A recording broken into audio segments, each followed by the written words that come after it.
Hmm. Pertanyaannya, mengapa HNI disebut dengan MLM syariah? Apa dasarnya dan apa yang membedakan HNI dengan MLM lain yang bukan syariah?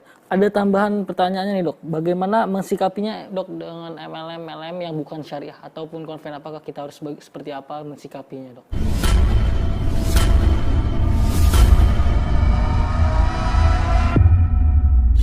Ya. Ini yang kanker. Itu gimana rasanya? Bekasi. Gak habis.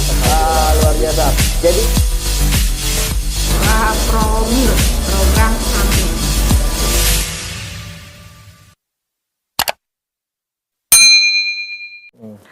Pertanyaannya, mengapa HNI disebut dengan MLM syariah? Apa dasarnya dan apa yang membedakan HNI dengan MLM lain yang bukan syariah? Mungkin ini general banget dan sudah sering Dewan Pengawas Syariah lainnya juga menjelaskan ya dok. Mungkin bisa dijelaskan lagi oleh dokter ini, silakan dok. ya, jadi intinya bahwasanya multi level marketing ini merupakan salah satu bagian dari cara-cara berbisnis ya. Khususnya adalah terkait dengan sistem pemasarannya. Ya. Nah kemudian sistem pemasaran dengan cara multi level marketing ya, atau dengan cara sering disebut juga dengan istilah penjualan langsung berjenjang ya, karena langsung dijual oleh konsumen dan konsumen itu menjadi pemasarnya pula, kemudian dibuat berjenjang ya. Nah, banyak sistem-sistem itu yang tidak sesuai dengan syariah, ya. Kalau bahasa mudahnya, sistem itu adalah sistem yang haram dan subhat. Ya, itu banyak, ya. Saya tidak mengatakan semua karena MUI, ya, Majelis Ulama Indonesia, tidak melakukan audit semua MLM yang ada, ya. Tetapi itu banyak, ya.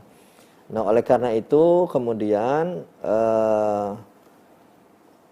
DSN MUI ya, MUI khususnya DSN Dewan Syariah Nasional kemudian meneliti aspek-aspeknya apa-apa saja sih ya dari sistem MLM itu, multi level marketing itu ya, atau penjualan langsung berjenjang itu apa-apa saja faktor-faktornya ya, dari cara pemasarannya, kemudian sistem bonusnya misalnya, kemudian sistem perekrutannya, kemudian produknya dan sebagainya ya. Nah, dari semua itu sesudah diteliti, maka kemudian DSN menfatwakan yang sesuai dengan syariah itu adalah yang seperti ini, ya, ada di dalam fatwa DSN MUI. Kalau saya tidak salah fatwa nomor 75 barangkali ya, nanti mohon dikoreksi kalau saya keliru. DSN MUI Dewan Syariah Nasional MUI. Nah, di situ ada 12 item. Nah, itulah yang sesuai syariah, ya.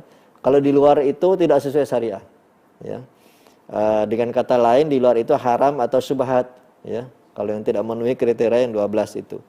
Jadi DSN tidak menyatakan bahwa MLM A, MLM B, MLM C misalnya itu tidak sesuai syariah atau haram atau subhat gitu ya. Silakan publik melihat sendiri dari kriteria di fatwa itu, kalau dia nggak ada kriteria tersebut maka dia haram atau sekurang-kurangnya subhat.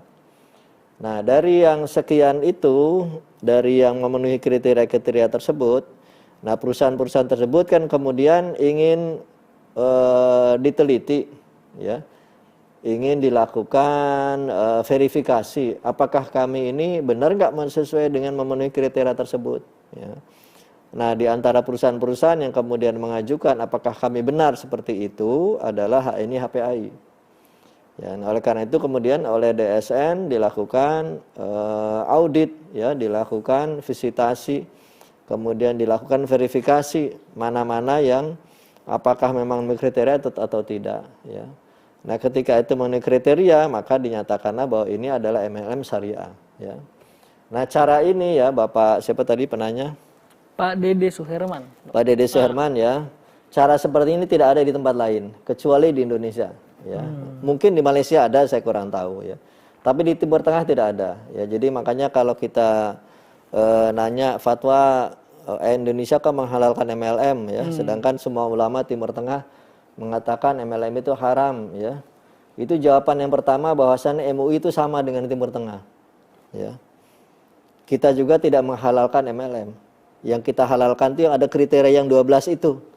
Kalau menurut kriteria itu maka menjadi halal ya. Jadi sama seperti bank, ya. Sebetulnya kalau orang menuduh MUI menghalalkan MLM juga bisa juga mengatakan menuduh MUI kok menghalalkan bank, ya. Sama, MUI juga tidak mengatakan bank itu halal. Tapi yang sisi syariah atau yang halal adalah bank yang gini ini, ya. Kalau tidak seperti itu ya MUI tidak bertanggung jawab, ya. Jadi bedanya kalau di luar negeri mungkin ulama di sana ditanya MLMA ini gini apa hukumnya, ya. Jadi kalau kita baca fatwa itu mesti satu-satu. Di dalam fatwa itu akan tercermin itu pertanyaan orang itu. Jadi dia sedang menjawab orang yang bertanya itu. Ya. Sedangkan kalau di Indonesia adalah selain menjawab orang yang bertanya, kemudian kita membuat kriteria yang benar itu seperti ini, ya. Jadi Indonesia ini membuat alternatif solusi, ya. Kalau di Timur Tengah itu tidak membuat alternatif solusi. Ya haram ya sudah haram saja.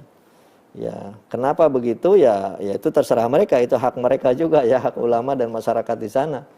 Mereka tidak membuat alternatif solusinya. Kalau kita buat alternatifnya, nah itulah MLM syariah. Nah, kemudian ini HPAI tadi ya saya ulang meminta kepada DSN untuk coba kami diteliti apakah kami sesuai atau tidak. Ya, dari hasil penelitian DSN MUI sesuai dengan syariah, maka kemudian diberikan sertifikat syariah, ya. Menjawab, ya. Ada tambahan pertanyaannya nih, Dok. Bagaimana mensikapinya, Dok, dengan MLM yang bukan syariah ataupun konven? Apakah kita harus seperti apa mensikapinya, Dok? Ya, kalau yang dia tidak ada sertifikat syariahnya tinggalkan saja. Tinggalkan saja, Ya, ya. lupakan saja. Sebagai Ya. seorang muslim tentunya. Iya, mungkin kita tidak mengatakan bahwa itu haram atau syubhat karena belum diteliti, ya. Jadi kalau Pak Dede Suherman ya mau meneliti silahkan saja dengan kriteria fatwa itu cocok atau tidak gitu, ya. Oke, baik. Tapi ke DSN terus terang tidak meneliti sampai setiap yang ada itu enggak, ya. Tapi untuk amannya tinggalkan saja. Kalau dia tidak ada sertifikat syariah ya tinggalkan saja.